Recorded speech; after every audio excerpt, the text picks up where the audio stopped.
تمام تعریف اللہ کے لیے ہے جو خوب ثواب اور بہت زیادہ اجر دینے والا ہے۔ وہ آنکھوں کی خیانت اور جو باتیں سینوں میں پوشیدہ ہیں ان کو بھی جانتا ہے۔ وہ مارتا اور جلاتا ہے، ہنساتا اور رلاتا ہے۔ مالداری کے بعد فقیر اور فقیری کے بعد مالدار بناتا ہے۔ اس کی ذات پاک ہے اور اسی کے لیے حمد ہے، مخلوق بھی اسی کی ہے اور حکم بھی اسی کا ہے۔ میں اس پاک ذات کی بے انتہا حمد بیان کرتا ہوں اور اس کا بے شمار پے ہم شکر بجا لاتا ہوں۔ میں گواہی دیتا ہوں کہ اللہ کے علاوہ کوئی معبود نہیں، وہ یکتا ہے، اس کا کوئی شریک نہیں۔ اس شخص کی گواہی جو اپنے عقیدے میں مخلص ہو، اور میں گواہی دیتا ہوں کہ ہمارے سردار اور نبی محمد اللہ کے بندے اور اس کے رسول ہیں، جن کو پتھر نے سلام کیا اور جن کی ہاتھ کی انگلیوں سے پانی بہہ پڑا۔ اللہ کا درود و سلام اور برکت نازل ہو آپ پر، آپ کی آل و اصحاب پر جو دین کے مینار تھے اور خوشی و ناپسندیدگی اور آسانی و مشکل میں حق کے حامی تھے، ان کے تابعین پر اور ان کی اچھی طرح سے پیروی کرنے والوں پر، اور بہت زیادہ سلامتی نازل ہو وعد و وعید کے دن تک۔ اما بعد، اللہ کے بندو، میں آپ کو اور اپنے آپ کو اللہ کے تقوی کی وصیت کرتا ہوں۔ اللہ کا تقوی اختیار کرو، اللہ تم پر رحم کرے۔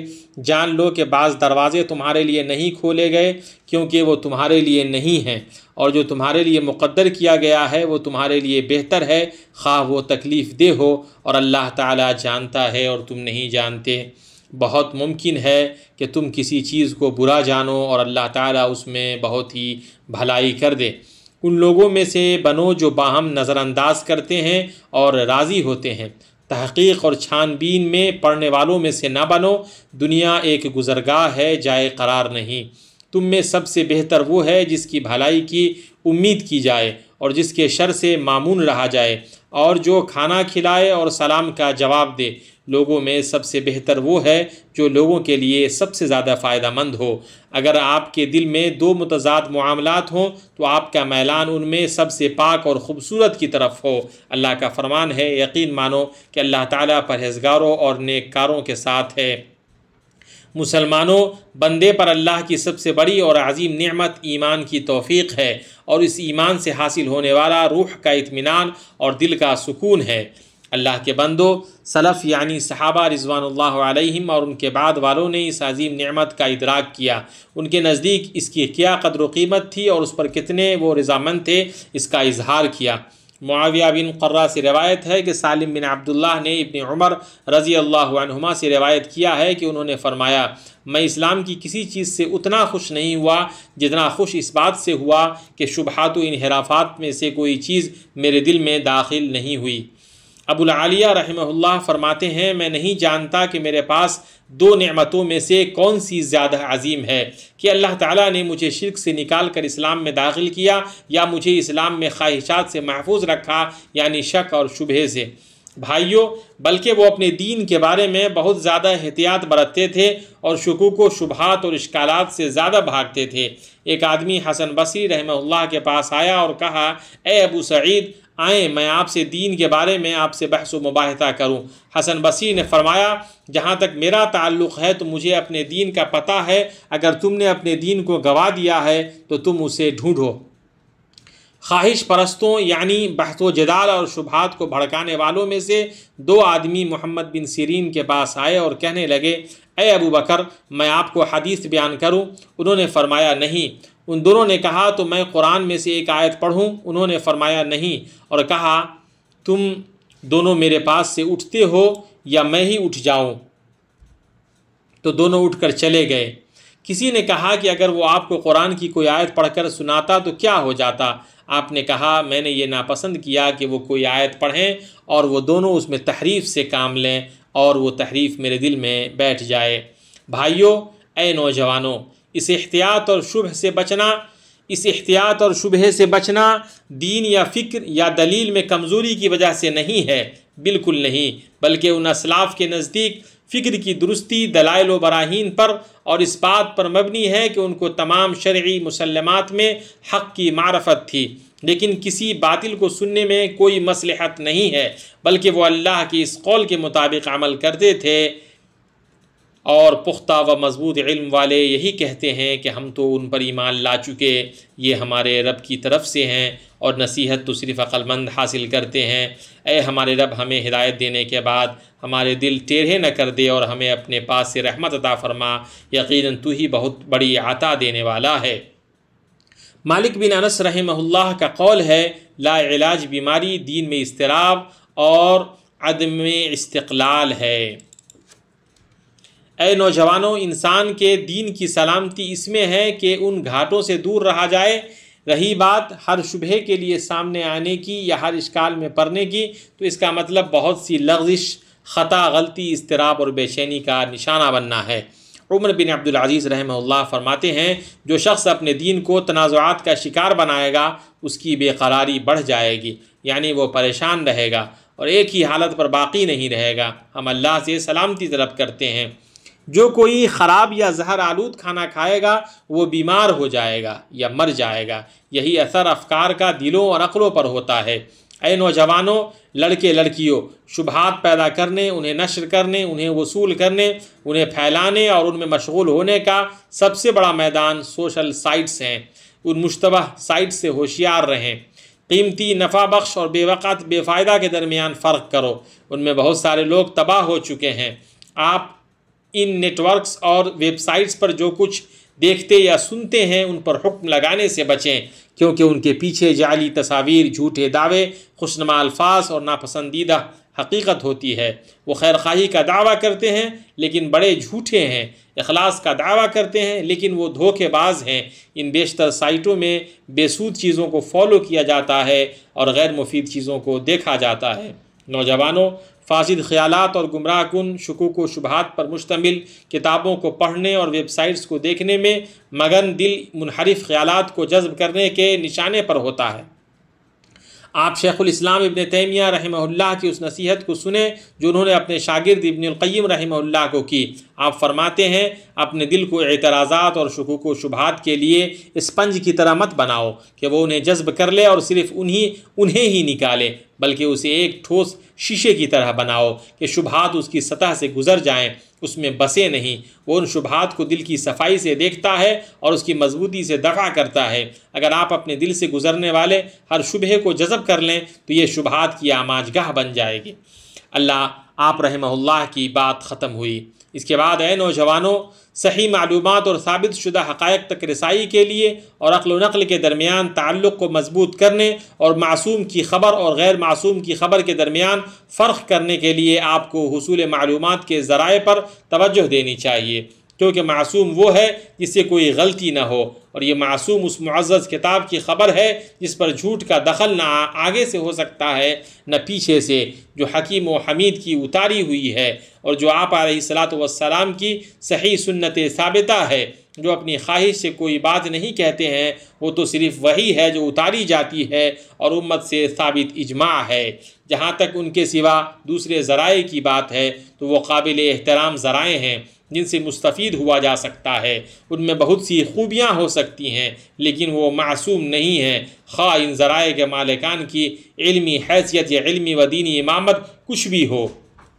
ایسا شخص جو پہلے مردہ تھا، پھر ہم نے اس کو زندہ کر دیا اور ہم نے اس کو ایک ایسا نور دے دیا کہ وہ اس کو لیے ہوئے آدمیوں میں چلتا پھرتا ہے، کیا ایسا شخص اس شخص کی طرح ہو سکتا ہے جو تاریکیوں سے نکل ہی نہیں پاتا؟ اسی طرح کافروں کو ان کے اعمال خوشنما معلوم ہوا کرتے ہیں۔ اللہ کے بندو، اللہ مجھے اور آپ کو قرآن کی ہدایت اور اپنے نبی محمد صلی اللہ علیہ وسلم کی سنت سے فائدہ پہنچائے۔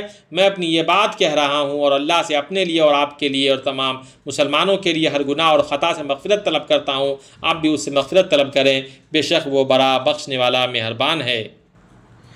تمام تعریف اللہ کے لیے ہے جو صاحب عظمت، پیدا کرنے والا، تمام مخلوقات کی روزیوں کا بندوبست کرنے والا، تہ بتہ 7 آسمانوں کو بلند کرنے والا اور زمین پر بلند و بالا پہاڑوں کو بچھانے والا ہے۔ میں اس کے فضل اور اگلے پچھلے احسانات پر اس کی حمد کرتا ہوں اور اس کا شکر بجا لاتا ہوں۔ میں گواہی دیتا ہوں کہ ایک اللہ کے علاوہ کوئی معبود نہیں، اس کا کوئی شریک نہیں۔ وہ آسمانوں اور زمین اور ان کے درمیان تمام چیزوں اور مشرق و مغرب کا رب ہے، اور میں گواہی دیتا ہوں کہ ہمارے نبی محمد اللہ کے بندہ اور رسول ہیں، جن کے ذریعے اللہ نے بند چیزوں کو کھول دیا اور حقائق کو واضح کر دیا۔ اللہ درود و سلام اور برکت نازل فرمائے آپ پر، آپ کے آل و اصحاب پر اور تابعین پر، اور ان لوگوں پر جو اچھی طرح سے پیروی کریں، جب تک صبح روشن ہوتی رہے، سورج روشن ہوتا رہے، بادل گرجتا رہے اور بجلی چمکتی رہے، اور تا قیامت اللہ بہت زیادہ سلامتی نازل فرمائے۔ مسلمانوں، اللہ فرماتا ہے بعض لوگ ایسے بھی ہیں کہ ایک کنارے پر کھڑے ہو کر اللہ کی عبادت کرتے ہیں، اگر کوئی نفع مل گیا تو مطمئن ہو جاتے ہیں، اور اگر کوئی آفت آ گئی تو اسی وقت منہ کے بل لوٹ جاتے ہیں۔ انہوں نے دونوں جہان کا نقصان اٹھا لیا، واقعی یہ کھلا نقصان ہے۔ اللہ کے بندو، یہ عظیم آیت ان لوگوں کے بارے میں ہے جنہیں اپنے دین کے سلسلے میں فتنے لاحق ہوتے ہیں یا جن کے دل شبہے کا شکار ہوتے ہیں۔ اللہ آپ پر رحم کرے۔ اس آیت پر علامہ ابن سعدی رحمہ اللہ نے جو تبصرہ کیا ہے اس پر آپ غور کریں۔ شیخ سعدی رحمہ اللہ فرماتے ہیں لوگوں میں ایک کمزور ایمان والا بندہ ہوتا ہے جس کے دل میں ایمان داخل نہیں ہوا ہے اور نہ ہی اس کے وجدان سے آمیز ہوا ہے، بلکہ اس کے اندر ایمان یا تو ڈر کی وجہ سے داخل ہوا ہے یا بطور عادت اس انداز سے داخل ہوا ہے کہ وہ آزمائشوں کے وقت ٹک نہیں سکتا۔ اگر اسے کوئی نفع مل گیا تو اس سے مطمئن ہو جاتا ہے، یعنی اگر اسے پرتعیش رزق ملتا رہتا ہے اور کوئی پریشانی لاحق نہیں ہوتی ہے تو اس خیر سے وہ مطمئن ہو جاتا ہے، ایمان سے نہیں۔ یہ بندہ ایسا ہے کہ ہو سکتا ہے اللہ اسے عافیت دے دے اور آزمائشوں میں سے کسی ایسی آزمائش میں اسے نہ ڈالے جس کی وجہ سے وہ اپنے دین سے پھر جائے، اور اگر کوئی آفت آ گئی جیسے ناپسندیدہ چیز لاحق ہو گئی یا کوئی پسندیدہ چیز زائل ہو گئی تو اسی وقت منہ کے بل لوٹ جاتا ہے، یعنی اپنے دین سے مرتد ہو جاتا ہے۔ اس نے دونوں جہان کا نقصان اٹھا لیا۔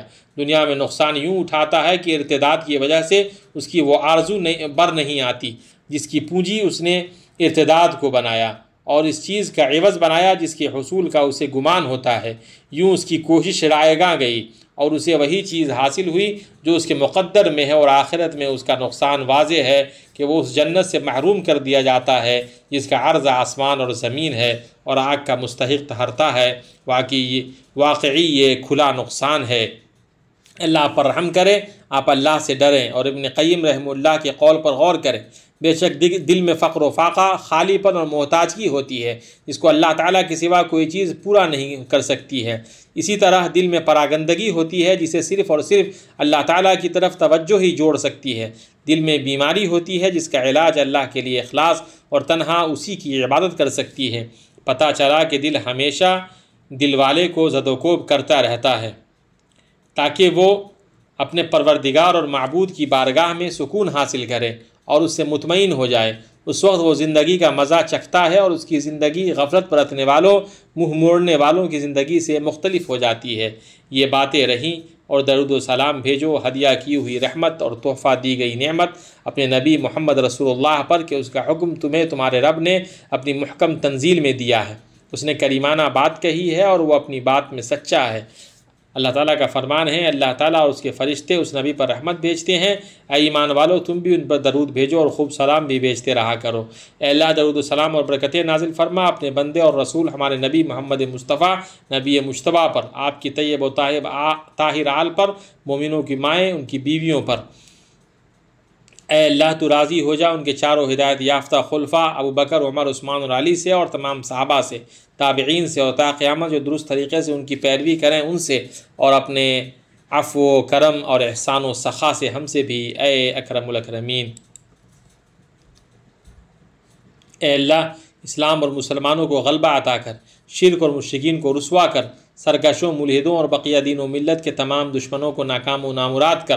اے اللہ، ہمیں اپنے وطنوں میں امن سے نواز، ہمارے سربراہوں اور حکمرانوں کی اصلاح فرما، اور ہماری سربراہی انہیں بخش جو تجھ سے خوف کھائیں، تیرا تقوی اختیار کریں اور تیری خوشنودی کی پیروی کریں، اے رب العالمین۔ اے اللہ، ہمارے سربراہ اور حکمران کو اپنی توفیق سے توفیق یاب کر، تو اپنی طاعت سے انہیں معزز کر، ان کے ذریعے اپنے کلمے کو بلند کر، اور انہیں اسلام اور مسلمانوں کے لیے باعث نصرت بنا۔ انہیں ان کے ولی عہد، ان کے اخوان و اعوان کو اس کی توفیق دے جو تیری مرضی اور منشا کے مطابق ہو، اور انہیں بھلائی اور تقوی کی راہ پر چلا۔ اے اللہ، مسلمانوں کے حکمرانوں کو اپنی کتاب اور اپنے نبی کی سنت کے مطابق عمل کرنے کی توفیق دے، انہیں اپنے مومن بندوں کے لیے رحمت بنا، اور حق و ہدایت پر انہیں متحد کر دے، اے رب العالمین۔ اے اللہ ملت اسلامیہ کے لیے ہدایت و درستی کے معاملے کو مضبوط کر، جس میں تیری اطاعت کرنے والوں کو عزت ملے، تیری نافرمانی کرنے والے ہدایت پائیں، جس میں نیکی کا حکم دیا جائے اور برائی سے منع کیا جائے۔ بے شک تو ہر چیز پر قادر ہے۔ اے اللہ جو ہمارے اور ہمارے دین، ہماری کتاب، ہمارے نبی، ہماری مقدسات، ہماری سلامتی اور ہمارے اتحاد و اتفاق کی برائی کا خواہ ہو، اے اللہ اس کو اپنے نفس میں الجھا دے اور اس کی تدبیر اس کے گلے میں ڈال دے اور برائی کو اسی کے اوپر لوٹا دے اور اس کے منصوبے کو اس کے لیے تباہ کن بنا دے۔ اے اللہ ان کے مقابلے میں ہم تجھ کو رکھتے ہیں اور ان کے شر سے تیری پناہ مانگتے ہیں۔ اے اللہ ان پر تو ہمارے لیے کافی ہو جا جس طرح تو چاہے اے قوی و عزیز۔ اے اللہ ہم تیری طرف رجوع کرتے ہیں، تجھی سے گریہ وزاری کرتے ہیں، تو سب سے قریب قبول کرنے والا، سننے والا، جاننے والا ہے، تجھ سے کوئی چیز پوشیدہ نہیں، تو ہی زندہ رہنے والا ہے جس پر موت نہیں آئے گی، ایسا نگہبان ہے جو سوتا نہیں ہے، تیری صحبت عزت والی ہے اور تیری ثنا عظیم ہے، تیرے نام مقدس ہیں، تیری سلطنت عظیم ہے، بابرکت ہے تیرا نام اور بلند ہے تیری شان، اور تیرے سوا کوئی معبود برحق نہیں۔ اے ہر سرگوشی کو سننے والے، اے ہر شکایت کو قبول کرنے والے، اے ہر چھپی بات کے جاننے والے، اور اے ہر مصیبت کو دور کرنے والے، ہم تجھ کو اس شخص کے دعا کی طرح پکارتے ہیں جس کی ضرورت سخت ہو گئی ہے، اس کی طاقت کمزور ہو گئی ہے اور اس کی تدبیر کم پڑ گئی ہے۔ اے وہ جس سے مانگنے والا کبھی مایوس نہیں ہوتا اور جس سے طلبگار کی طلب رد نہیں کی جاتی، ہم تجھ سے تیرے فضل و کرم کے ذریعے سوال کرتے ہیں کہ تو فلسطین میں ہمارے بھائیوں کی حفاظت فرما، اپنی حفاظت کے ساتھ ان کی حفاظت فرما۔ اے اللہ تو اپنی خاص تائید سے ان کی تائید کر، اپنی نصرت سے ان کی مدد کر، ان کے آگے اور ان کے پیچھے سے، ان کے دائیں اور ان کے بائیں سے ان کی حفاظت فرما۔ اے اللہ ہم تیری پناہ میں آتے ہیں کہ وہ اپنے نیچے سے قتل کیے جائیں۔ اے ہمارے رب، ہم نے اپنے بڑا نقصان کیا، اور اگر تو ہماری مغفرت نہ کرے گا اور ہم پر رحم نہ کرے گا تو واقعی ہم نقصان پانے والوں میں سے ہو جائیں گے۔ اے ہمارے رب، ہمیں دنیا میں نیکی دے اور آخرت میں بھی بھلائی عطا فرما اور ہمیں عذاب جہنم سے نجات دے۔ سبحان ربک رب العزت عما یصفون وسلام علی المرسلین والحمد للہ رب العالمین۔